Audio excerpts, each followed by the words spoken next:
Hello everybody, what's going on? It's Mossy Bob here, and I'm here today to talk about the new Denzel Curry album, King of the Mischievous South Volume 2. Denzel Curry is back with King of the Mischievous South Volume 2. Following his critically acclaimed Melt My Eyes, See Your Future, Denzel Curry has returned with a new mixtape. Now, going into this, I was kind of like I wasn't scared, but I was very excited to hear this album. I was very excited to hear what he's been cooking up in the 2-year hiatus. He's been gone, apart from a few singles here and there. I was excited for the tape, and I don't know what to tell you. It was okay. I didn't really enjoy it that much. I thought there was definitely some a lot of highs, but I thought it was just very short. Before I listened to this album, I wrote down some of my thoughts about it, and I thought there's definitely going to want to. I saw 15 tracks with 5 interludes, including the intro outro, and I thought, okay, this is not meant to be. It's not meant to be taken as like a full length feature album, and I definitely thought like it's definitely going to be something that he's just done and put out to like please the fans a little bit, because he's still taking his time with his other music, which is going to be closer to my See Your Future standards. Cause I definitely think he fell flat in a lot of scenarios here, especially with his writing. I know he can write a whole lot better than he has been, and it was mostly just fun southern. It was just a bunch of fun tracks with collaborators he doesn't exactly work with very much, so that was enjoyable. Denzel Curry is a 29-year-old rapper from Florida, and he has given us 15 songs to enjoy and dissect today. And I've quite enjoyed the singles so far, especially Hot One with Tia Corine and A$AP Ferg. I've seen a lot of internet discourse about Tia Corine, but I think she's incredible on this track. She's definitely way better than A$AP Ferg on this track, in my opinion. I think she has a lot stronger verse, brings a lot of better energy, and just makes the track a higher standard to what he's doing. He kind of half-arsed it, which is, I thought was a bit weird, in my opinion.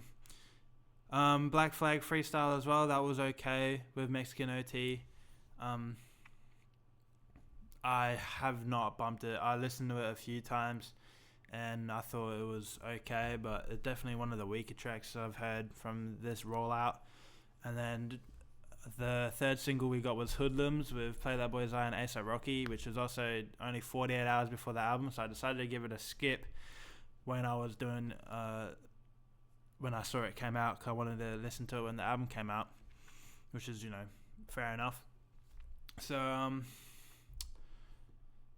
yeah, I'm gonna break down the track list now. My thoughts when I was listening to this. Also, if you want to ever see me live reacting to these New Music Fridays, I try to stream every now and again, either Friday or Thursday night, because of time zones. We get to listen to the music a lot earlier. So if you ever come over, my link is in the description on my Twitch channel, or I'm gonna try to pop it up right here. I'm not exactly a video editor, but I'm sure I'll be able to figure that out. Here we go.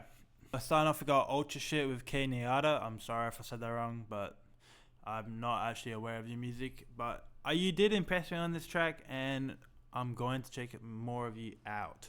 So, I thought this was a great transition from the intro. The whole album is pretty well orchestrated and produced, so that all the tracks kind of flow together very well, and I was very impressed with that. Definitely makes listening to the album track by track way better. I think everybody should start doing transitions, myself included. I thought the production was okay on this song. It was quite basic, but it was mostly just, you meant to focus on the flow and the lyrics, and it's definitely more of like a heavy hitter song. To use this song as an opener though, I was quite confused, because it's not a very strong track, and it's not exactly written very well for Denzel's standards. I didn't think his verse was that great, and the feature was okay. They kind of just sounded like two halves of the same coin that weren't really connecting on anything. I don't know, I didn't really enjoy the opening track. But moving on, we got Set It with Mexo Cream, which I thought just absolutely blew the first track out of the water. I thought I was going to be in for a rough listen when I heard that first track, but now the second track really should have gone first. It works way better as an opener, in my opinion. I thought it would have been, really set the tone for the rest of this album if that song went first. Way better production, way better writing, and it was honestly just a more enjoyable song than Ultra Shit. And Denzel had a really strong first verse. That's one of the main things I noticed. It's probably one of the better verses he's got throughout this entire album. And Maxo Cream is, I've been pretty aware of him for a while now, definitely since the start of this year. And he did a really nice verse as well. I really enjoyed it. And this is definitely a duo I want to see more of. Denzel and Maxo Cream. They probably have worked together in the past, but not off the top of my head. Yeah, the hook was really well written. It had a lot of high energy, which is what Ultra Shit should have done again. But alas, it was still a solid song. One with Tia Crane and A$AP Ferg. This still sounds so good, even though it's been out for a few weeks now, and people have kind of had it in rotation for a bit longer. But it still sounds great. It's still a really strong point on this album. Yeah, I've really been loving this song since it came out. I don't have it on rotation much, but if I'm going to play some Denzel, I'm going to put this song on. And yeah, the production is absolutely amazing on this song. It's really well written. Yeah, the hook's really nice. It's produced really well. And in my opinion, it should have definitely set the standard for how these songs should have been arranged and sung and kind of I already said arranged. How this is what the standard should have been going in this album. Sadly, it definitely dropped a bit. I don't really have anything else to say about this track. It's been out for a while. Just me personally, I don't enjoy the A$AP Ferg verse, but that is definitely, I don't know, it was a good track. It's a fun track. Now we got Black Flag Freestyle with the Mexican OT, and he's been killing it this year and the back end of last year. He's really made a name for himself in the last 12 to 18 months. And so this is definitely a collaboration I was hanging out to here. And they definitely both did their thing on this song.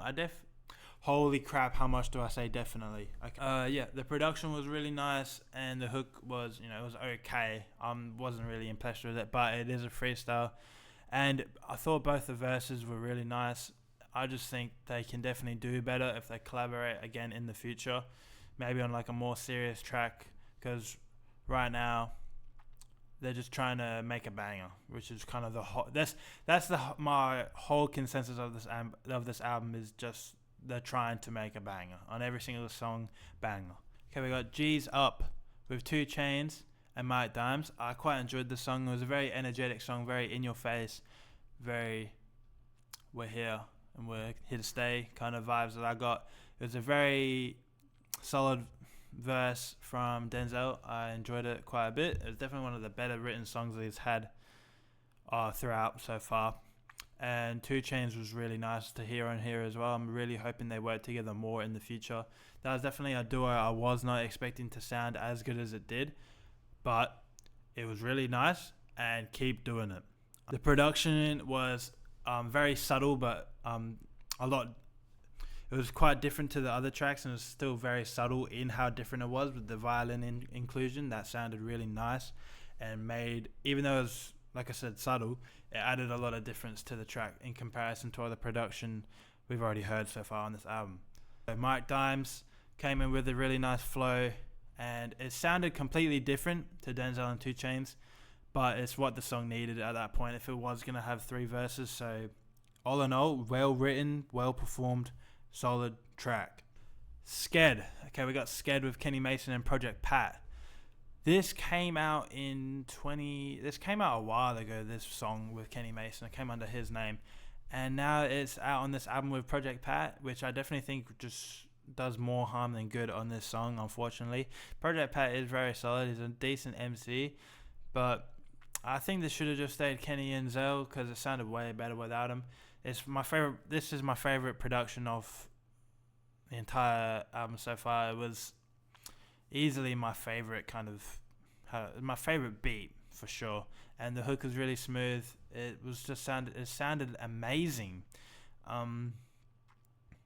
without Project Pat on it. If I'm gonna listen to the song, I'm gonna listen to the single version, which is unfortunate but true. And there's nothing really else I can say. The song's been out for a while. I've been enjoying it since it came out, and it should never had Project Pat on it. Cole Pimp with Ty Dolla $ign and Juicy J. Let me just say one thing. I was so blown away as soon as I press play on this track, because it just bang hits you in the face with the grand piano. It was so beautiful and vibrant and amazing. I was just could not believe what I was hearing. I did never think I'd hear a grand piano on a Denzel Curry song. The production was incredible. It was arranged very well. And then Ty Dolla $ign came and started singing, and he just absolutely killed it. It was amazing in contrast with what we've heard so far. Juicy J came in, had a really nice verse. Probably my favorite feature out of all of them. No, sorry. Definitely in the top 3 somewhere. Top 5 maybe. But yeah, I really enjoyed his verse. He added a lot of value to the track and definitely brought it up to the upper echelon. And then Denzel came in, just absolutely killed it as per usual. But when I kind of sat with the song and digested it a bit longer, I definitely thought, I believed Denzel definitely had the weakest section of this song. He kind of got outshined a little bit, and I don't know, I think he's kind of just saving all those best bars for his next feature length album. Wishlist with Armani White. This is the only song that I really took away and was like, this is the song I want to hear for a while. Although the other songs I'm kind of just happy to have in rotation, granted, with the way I listen to music, which is quite sad, but it needs to be bang, bang, bang new. I can't really listen to the same song multiple times. This is it really quickly for me. It might just be my brain being fried, but I need new music I haven't heard constantly, which sucks, but it's awesome at the same time. Anyway, Wishlist with Armani White. I thought this production was pretty crazy. It definitely felt like more of a victory lap for him and Armani White. They're basically we came into the game, we killed it, and we're not going anywhere anytime soon. And they kind of came into the track knowing that it's going to sound good before they even started rapping, which is very important. The vocal performance from both of them was very impressive. It was probably my favorite Denzel verse we've heard so far throughout this entire track. It was definitely all my days. It was my favorite Denzel verse because I thought it had some of the best bars, some of the best flows that he's done so far throughout this entire tape.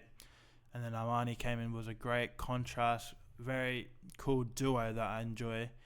And I really want to hear more music from both of them together because that song is quite good. We got Hit the Floor with Ski Master Slump God. Yeah, this is a solid cut. You can't really go wrong when you have two very high-skilled, very technical rappers like Denzel Curry and Ski Mask. And when they came into the song, it was transitioning from Wishlist. I thought it was just unreal. It was the most aggressive direction, production-wise. It was the most attacking, if that makes sense, we've heard so far. And had a really basic hook, really basic. It was mostly just filler chorus, but it doesn't matter when you have Ski Mask and Denzel having some of the best verses on this song. That I don't think you can make this beat and give it to anyone else. In my opinion, they absolutely killed it. It's a very solid song, and that's all I'm gonna say about it. Finally, we got Hoodlums with Play That Boy Zay and A$AP Rocky. This is the final single to the album, but like I said earlier, I didn't listen to it when it was a single. I wanted to just have it as a full project. They really went for more of a villainous vibe. Production wise, they wanted to be sinister about it, if that makes sense. And I didn't enjoy this song. I thought it was a quite bad closer, especially when Play That Boy Zay did his verse and then his section of the hook. It was kind of just bad. I didn't enjoy it. The Denzel verse was okay, and then the beat switch, and it was better. And then at that point, I was kind of just disappointed with the song. And then A$AP Rocky came in, and I was like, okay, maybe he can change the tide for me a little bit. And then it was just kind of boring, kind of meh. So yeah, not a very good outro, but I digress. Overall, I was quite disappointed with the album because I think Denzel Curry can do a lot better artistically and creatively. But at the end of the day, I'm really going all in on my theory that this is definitely just so that his fans have something to kind of digest while he's still working on his sequel to Mama I See Your Future. Yeah, I just don't think it held up really well in comparison to his previous bodies of work, and that's okay. But at the end of the day, I think he can do a whole lot better, and we know he can do better. So is what it is. Is this album's not going to be much in my rotation for the foreseeable future. But yeah, Denzel Curry, King of the Mischievous South Volume 2. My favourite songs were Cold Pimp, Wishlist, and Hot One. And score-wise, I'm feeling a strong 6 to a light 7. Thank you, guys.